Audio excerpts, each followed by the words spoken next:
টাকা রে, তুই এত মূল্যবান। তুই পকেটে থাকলে সবাই পাশে থাকে, আর তুই পকেটে না থাকলে কেউ নাই।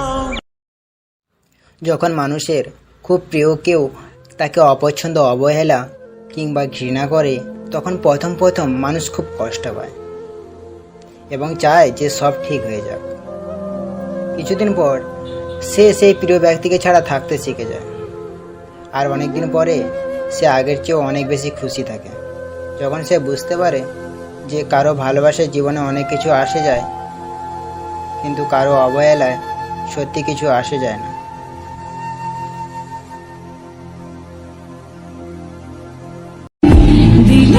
ছাইরা গেছো তো কি হইছে, আমি তো আর তোমার মতো স্বার্থপর না।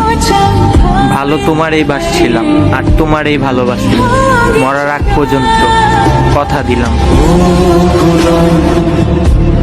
টাকা না থাকলে বন্ধুরা পাশে থাকবো, এইটা কেমনে ভাবো তুমি? মনে রাখবা, সূর্য না উঠলে নিজের ছায়াটাও পাশে থাকে না।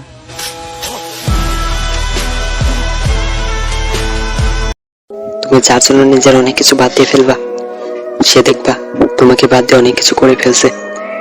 তুমি কিছু বলতে পারবা না, কারণ তোমার কোনো দাম নাই তার কাছে। এই ফিলিংসটা ভীষণই বাজে।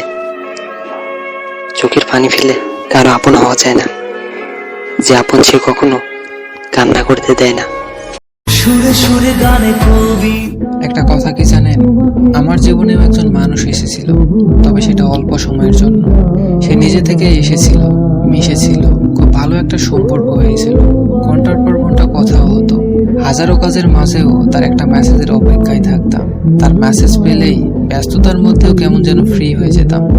কি জানি সে কেন এসেছিল, হয়তো ভুল করেই এসেছিল, তাই তো চলে যাওয়ার বাহানা করছিলাম, আর সামান্য অজুহাত দেখিয়েই চলে গেল।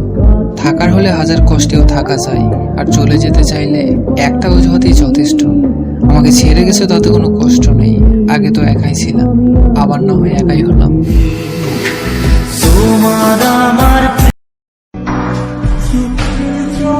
যদিও একটু কষ্ট হচ্ছে, তাতে কি আসে যায়? সব কষ্ট একদিন মুছে যাবে কোনো এক সফলতায়।